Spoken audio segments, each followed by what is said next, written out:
Tu crées des produits, ils sont tout beaux, tout chauds dans l'atelier et n'attendent que d'être adoptés par des clients. Mais ton gros défi maintenant, c'est comment augmenter la visibilité de ma marque créative. Alors tu es sans doute déjà sur Instagram, peut-être aussi actif dans des groupes Facebook, mais tout ça a du mal à prendre vie. Donc quelles actions concrètes peux-tu réellement mettre en place pour te faire connaître ? Dans cette vidéo, je te propose de faire un tour d'horizon global de 10 méthodes actuelles de référence pour faire connaître une marque. Je les compare et je t'apporte des informations pour t'aider à y voir clair et bien choisir ta stratégie. C'est parti! Salut, moi c'est Mathilde, bienvenue sur la toute nouvelle chaîne YouTube qui aide les artisans, designers et créateurs à développer leur entreprise en maîtrisant mieux le marketing digital. Abonne-toi à la chaîne pour être sûr de ne pas rater la prochaine vidéo. Elle vient tout juste de se lancer et je poste une nouvelle vidéo chaque semaine. Petit rappel pratique avant de commencer. Avant de chercher à augmenter ta visibilité, il faut déjà avoir les fondations bien en place, c'est-à-dire avoir un produit à vendre et une façon pour tes clients de l'acheter. Donc par exemple, il faut déjà que tu aies une boutique en ligne et qu'on puisse acheter tes produits tout simplement. Action numéro 1, améliorer le référencement web de ta boutique pour bien l'optimiser pour les moteurs de recherche. Si en te cherchant on n'arrive pas à trouver, c'est un vrai problème et toutes les autres méthodes que je vais te présenter n'auront pas d'intérêt. Que tu utilises une marketplace comme Etsy ou un grand marché ou que tu aies ta propre boutique en ligne, dans les deux cas, il faut absolument que tes fiches produits soient bien référencées. Tu dois identifier les mots-clés sur lesquels tu veux apparaître et ensuite rédiger tes contenus et tes métadonnées de façon appropriée. Le SEO, c'est un ensemble de techniques à connaître, c'est plus simple qu'il n'y paraît, mais ça demande quand même de s'y pencher concrètement. C'est une de mes passions, il y aura des vidéos complètes sur le sujet, notamment sur comment créer une fiche de produit parfaite qui seront publiées prochainement sur la chaîne YouTube.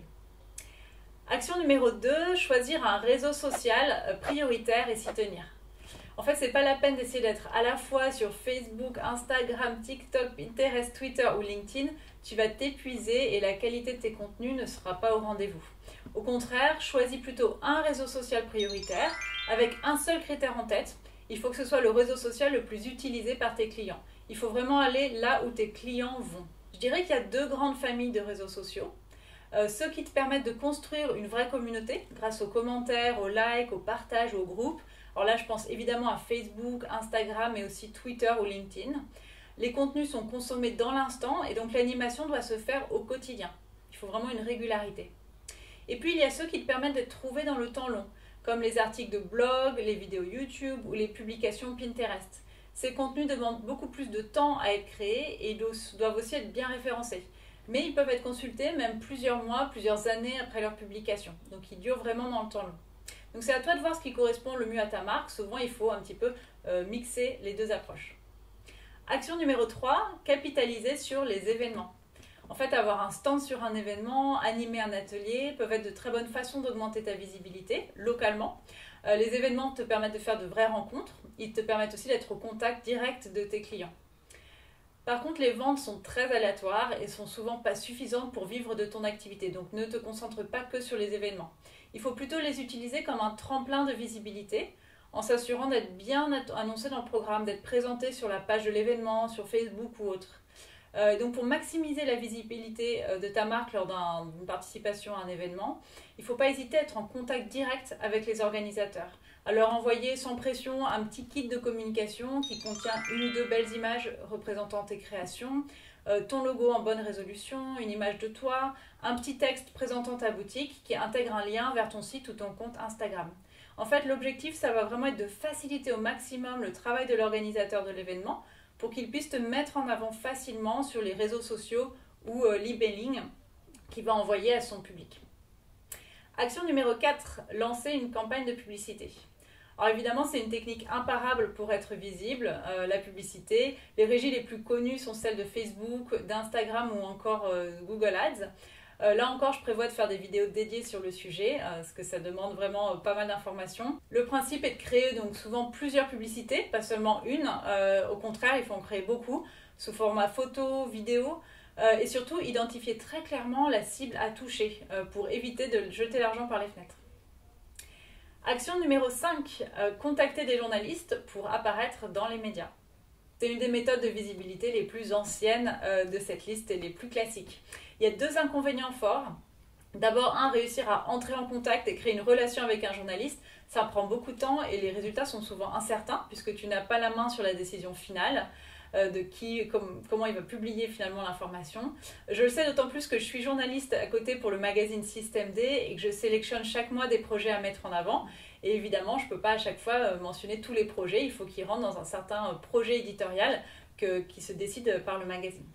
Par contre, avoir un portrait dans un média bien aligné avec ta cible peut être un très bon tremplin de visibilité pour ta marque. Et si le média est en ligne, les articles peuvent être consultés même longtemps après la date de publication et te donner une vraie légitimité. Il y a aussi un effet de levier qui s'opère. Ce que j'entends par là, c'est qu'une fois que tu as décroché un article dans un média reconnu, il est plus facile de convaincre d'autres médias de parler de ton produit. Donc une bonne pratique pour te faciliter les relations presse, c'est d'avoir sur ton site une page pour les journalistes, souvent appelée Press Kit ou Media Kit, qui contient des photos, un texte de présentation et des informations clés qui vont intéresser les journalistes pour faciliter le partage de l'information. Action numéro 6, distribuer des flyers. Donc l'idée pour cette action numéro 6, c'est d'aller distribuer ou déposer des flyers ou en tout cas toutes sortes de supports de communication physique qui présentent ton activité, donc dans les différents lieux où se rendent tes clients. Donc une marque de vêtements alternatifs, par exemple, pourrait coller des stickers dans les bars cool de sa ville. Une marque de jouets pour enfants pourrait peut-être déposer des cartes à plier dans des crèches ou dans des lieux où se rendent les familles. Le plus classique est par exemple de poser une petite affichette dans les cafés ou les petits commerces de ta ville. L'idée est bien sûr ici de ne pas inonder les boîtes aux lettres de prospectus, pitié non, mais de sélectionner une dizaine de lieux clés où vont tes clients et de créer une vraie relation avec des lieux partenaires pour qu'ils t'autorisent à déposer une affichette, un flyer, des cartes de visite par exemple. Quelles actions de visibilité pour ta marque as-tu déjà testées? Dis-nous tout en commentaire en dessous de cette vidéo. Action numéro 7, mettre en place un programme d'affiliation. L'idée, c'est de créer un programme de commission, donc aussi appelé programme d'affiliation ou de parrainage, qui va ensuite te permettre d'aller voir des influenceurs ou des médias plus traditionnels pour monter des collaborations. Sur le papier, le principe de l'affiliation est simple. Lorsqu'un visiteur clique sur le lien spécial ou en utilisant le code spécial que tu as fourni à ton partenaire et que le visiteur donc achète un produit, le partenaire reçoit une commission sur la vente du produit. Ce partenaire peut être un blogueur, un influenceur, Instagram, un média plus classique ou même une autre entreprise avec laquelle tu fais une collaboration. Et franchement, ça fait des années que je suis très étonnée que les entrepreneurs créatifs n'utilisent pas plus l'affiliation. C'est une belle opportunité de rayonner, d'augmenter ta visibilité tout en facilitant les collaborations puisque le partenaire a une motivation concrète financière à promouvoir tes produits et que donc tes produits se font connaître sans que tu mettes toute ton énergie dedans. Il faut reconnaître que l'affiliation a connu beaucoup de dérives. C'est le cas lorsque des influenceurs ou des médias recommandent un produit sans le connaître vraiment. Et dans ce cas, tout le monde est perdant parce que la confiance pour l'influenceur et la marque associée est vraiment perdue. Mais lorsque le programme d'affiliation est bien géré, franchement, ça ouvre beaucoup de possibilités.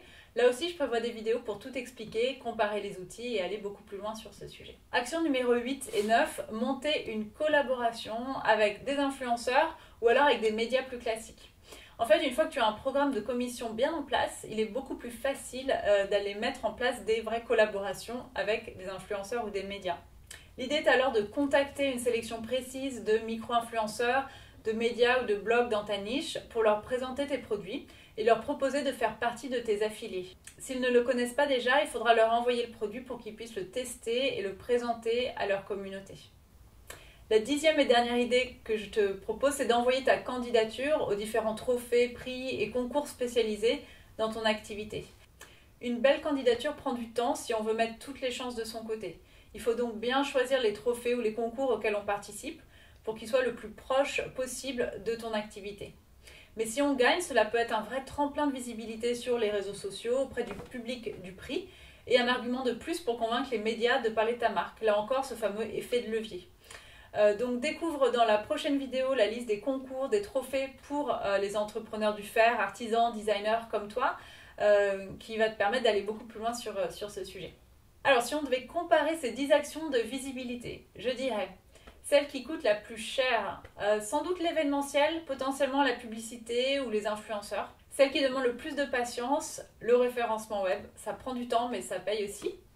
Celle qui demande le plus de régularité, les réseaux sociaux, clairement. Et celle qui est la plus facile à mettre en place dès aujourd'hui, distribuer des flyers. Franchement, ça peut se faire très facilement.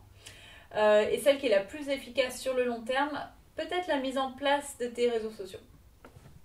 Pour résumer, le trio gagnant, ça va être vraiment d'essayer d'obtenir un flux de visiteurs constant vers ton site, vers ta marque, de prendre la parole, de vraiment devenir une marque qui partage une vision, et puis de faire des vraies rencontres en physique avec des clients pour avoir un vrai lien proche de ta clientèle.